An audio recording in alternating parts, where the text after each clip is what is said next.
Hola mi gente linda, o como diría un cubano de pura cepa, qué volá, qué bolero, qué bolón, qué vuelta. Hoy vamos a hablar de un tema súper interesante, un tema que a mí me ha gustado mucho, y es sobre la influencia de la Unión Soviética que todavía se puede sentir, palpar, respirar en Kazajistán, sobre todo en lo que es su arquitectura, el idioma, algunos aspectos de la cultura. Así que nada, de eso se trata el video, así que sin más preámbulos, comencemos, pero no sin antes decirte que yo soy Isaac Real, cantante, músico, poeta, loco y hasta youtuber, así que también soy Isaac Nómada y el mundo es mi casa, así que ¡vamos allá! Isaac te lo contó, su viaje comenzó, Kazajistán, tierra de sol y de esplendor. Paisajes inmensos, cultura sin igual, Isaac lo vive y tú lo ves mundial.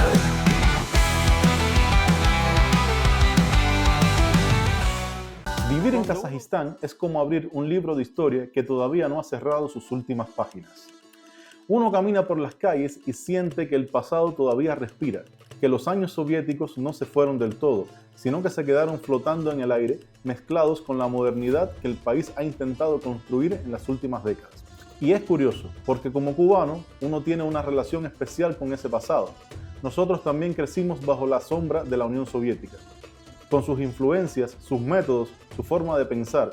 Así que de alguna manera cuando vives aquí sientes que hay algo familiar, una especie de eco del pasado que resuena con lo que uno conoció en Cuba. La influencia soviética en Kazajistán está en todas partes, aunque el país ya lleva más de 30 años siendo independiente. Empieza por lo más visible, la arquitectura. Las ciudades kazajas tienen una mezcla curiosa entre lo nuevo y lo viejo, entre los rascacielos de vidrio que brillan con luces de neón y esos enormes bloques de apartamentos grises idénticos unos a otros, que fueron construidos durante la época soviética. Son edificios rectos, sin color, sin forma artística, diseñados para durar y para albergar a la mayor cantidad de gente posible. En Almaty, por ejemplo, puedes caminar por una avenida moderna con cafés europeos y autos de lujo y de pronto doblar una esquina y encontrarte con esos edificios que parecen sacados directamente de una película de los años 70. Muros gruesos, puertas de hierro, ascensores que crujen, pasillos con olor a historia y a humedad. Y sin embargo, la gente sigue viviendo allí, familias enteras que no los ven como algo viejo, sino como parte natural de la ciudad.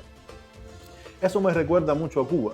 Nosotros también tenemos edificios y estructuras heredadas de otras épocas, que ya forman parte del paisaje, aunque vengan de un pasado político y social completamente distinto. Lo interesante aquí en Kazajistán es que esos edificios soviéticos también representan algo más que arquitectura, son un símbolo de una mentalidad. Porque sí, la influencia soviética no es solo física, también es mental. Durante muchos años, el pensamiento soviético moldeó la forma en que la gente veía el mundo. La disciplina, la colectividad, la obediencia al sistema, la idea de que el individuo no debe sobresalir demasiado, sino trabajar por el bien común. Y aunque Kazajistán es hoy un país independiente, moderno y capitalista, esas ideas también sobreviven, especialmente entre las generaciones mayores. Por ejemplo, la forma en que mucha gente aquí percibe la autoridad tiene raíces soviéticas. Hay un respeto casi automático hacia las instituciones, hacia el gobierno, hacia el sistema educativo. A veces, incluso cuando hay algo que no funciona, la gente evita criticarlo abiertamente. En cambio, los latinos, y especialmente los cubanos, somos más ruidosos, más directos, más de cuestionar, de reírnos de todo, incluso del poder, aunque en ocasiones también con cuidado. Aquí eso no es tan común. La gente es más reservada, más prudente. No es miedo, es simplemente una forma cultural que se heredó de aquella época donde opinar demasiado podía costarte caro. Esa forma de pensar se nota también en la educación. El sistema educativo kazajo también conserva muchas estructuras del modelo soviético. La enseñanza rigurosa, la importancia de las matemáticas, la disciplina en el aula, la memorización y el respeto absoluto por el maestro. Desde pequeños, los niños aprenden que el estudio es una responsabilidad seria, casi sagrada. En eso, debo decir, los resultados son impresionantes. Los kazajos tienen un nivel educativo muy alto, especialmente en ciencias y lenguas. Pero al mismo tiempo, hay poca tolerancia al error, a la improvisación o a la creatividad espontánea, algo que para los latinos es natural. Nosotros, los latinos, aprendemos muchas veces por intuición, por experiencia, por emoción. Aquí todo sigue una estructura. Si algo se hace de cierta manera, se hace así y punto. Y aunque esa disciplina ha ayudado al país a desarrollarse rápido, también hace que a veces falta un poco de flexibilidad. Ese inventar sobre la marcha que tanto caracteriza al latino, aquí es poco visto. Otro aspecto donde la influencia soviética se siente fuertemente es en el idioma. A pesar de que el idioma oficial del país es el kazajo, el ruso sigue siendo dominante en la vida cotidiana y también es un idioma oficial. En las grandes ciudades casi todo está en ruso: los letreros, los anuncios, los documentos, las conversaciones del día a día. De hecho, muchos kazajos hablan ruso mejor que kazajo.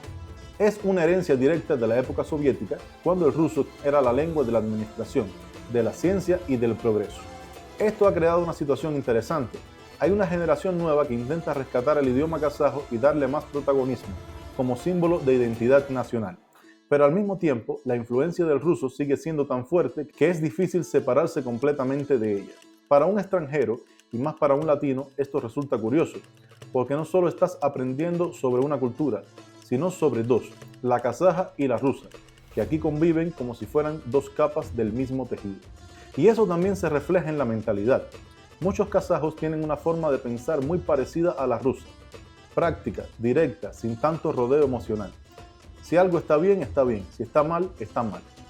No hay ese dramatismo latino, esa necesidad de contar la historia completa con risas y gestos. Aquí se va al grano, pero al mismo tiempo, debajo de esa aparente frialdad hay una enorme calidez humana, una solidaridad silenciosa, muy parecida a la que uno encuentra en los pueblos de América Latina. En las relaciones personales también se ve la huella soviética. La gente, sobre todo los mayores, no suelen hablar mucho de sentimientos ni de problemas personales. En la época soviética, la vida privada era algo que se mantenía en la casa. Lo importante era cumplir con el trabajo, con la comunidad, con la sociedad. Hoy, aunque eso ha cambiado, todavía queda esa costumbre de no exteriorizar demasiado las emociones. En cambio, nosotros los cubanos somos completamente lo opuesto. Hablamos, reímos, nos quejamos, lloramos y volvemos a reír. Todo en el mismo minuto. Aquí, esa espontaneidad puede incluso parecerles un poco extraña. Y es que la influencia soviética, aunque invisible, define muchas actitudes. En el trabajo, por ejemplo, hay una cultura muy marcada de jerarquía. El jefe es el jefe y se le trata con una formalidad que en Latinoamérica ya casi no existe. En Kazajistán, llegar tarde a una reunión o hablar sin permiso puede ser considerado una falta de respeto grave. En cambio, nosotros, con nuestra manera más relajada y flexible, nos tomamos la vida de otra forma. La arquitectura, por su parte, es uno de los recordatorios más visibles del pasado soviético. Es impresionante cómo, incluso en medio del progreso, todavía se conservan los edificios de la era comunista. Muchos de ellos son feos, sí, pero resistentes, como si fuera una metáfora del propio sistema que los creó. Rectos, sólidos, sin adornos, pero eternos. Y lo más curioso es que los kazajos no los reniegan. En muchos casos los han remodelado, pintado, modernizado, pero siguen ahí, como parte de su identidad. Cuando caminas por los parques de Almaty, todavía puedes ver monumentos a soldados soviéticos, placas conmemorativas, estatuas con la estrella roja o con figuras de Lenin. Aunque el país ya no se identifica con ese sistema, tampoco lo ha borrado de su historia. Lo aceptan como parte de lo que fue. Esa madurez histórica es algo que me llama mucho la atención, porque en América Latina a veces tratamos de borrar o negar el pasado, cuando en realidad es lo que nos explica. Otro punto importante es cómo el modelo soviético influyó en la organización social. Durante la Unión Soviética, el Estado era el que garantizaba casi todo: educación, salud, trabajo, vivienda. Eso creó una mentalidad de dependencia del sistema. Aunque hoy Kazajistán tiene una economía de mercado y mucha más libertad individual, todavía queda esa costumbre de confiar en el Estado para resolver ciertos problemas. No es una crítica, es simplemente una herencia cultural. En Cuba, claro, eso nos suena muy familiar. Nosotros también vivimos décadas bajo un sistema donde el Estado estaba en el centro de todo.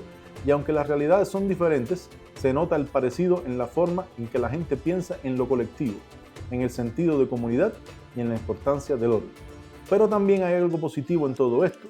La influencia soviética dejó una huella de educación sólida, disciplina y orgullo nacional. Los kazajos valoran mucho el conocimiento, el estudio, la preparación. Los ingenieros, los médicos, los profesores son figuras respetadas y eso es algo que se mantiene hasta hoy. En América Latina, lamentablemente, muchas veces esas profesiones se han devaluado y ver aquí ese respeto por la educación es inspirador. Además, la influencia soviética también trajo una infraestructura que hoy sigue sosteniendo el país: universidades, teatros, centros culturales, sistema de transporte, fábricas y una base industrial que luego se modernizó. Es decir, no todo lo que vino de aquella época fue negativo. De hecho, parte del desarrollo actual de Kazajistán se construyó sobre esos cimientos. Sin embargo, la nueva generación kazaja está haciendo algo muy interesante. Está tomando lo mejor de ese legado soviético, la disciplina, el orden, la preparación, y lo está combinando con las ideas modernas del mundo global. Están creando una nueva identidad kazaja, más abierta, más flexible, pero sin renunciar a sus raíces. Y esa combinación es precisamente lo que hace tan fascinante vivir aquí. Caminar por las calles de Astana, por ejemplo, es ver el futuro y el pasado al mismo tiempo. Edificios ultramodernos junto a estructuras soviéticas que siguen en pie. Jóvenes hablando inglés mientras sus abuelos todavía piensan en ruso. Una sociedad que busca mirar hacia adelante sin olvidar de dónde viene. Para mí, como cubano, eso tiene un valor enorme, porque uno aprende que los países no se construyen borrando su historia, sino entendiendo sus etapas. Kazajistán también carga con el eco soviético, sí, pero lo hace con orgullo, con una especie de respeto silencioso por lo que fue y por lo que le permitió llegar hasta aquí. Y esa, creo yo, es la lección más grande que uno se lleva viviendo en este país, que el pasado no se niega, se asimila, que la modernidad no es olvidar, sino transformar, y que la influencia soviética, lejos de ser una sombra, se ha convertido en una raíz profunda que sostiene todavía hoy la identidad kazaja.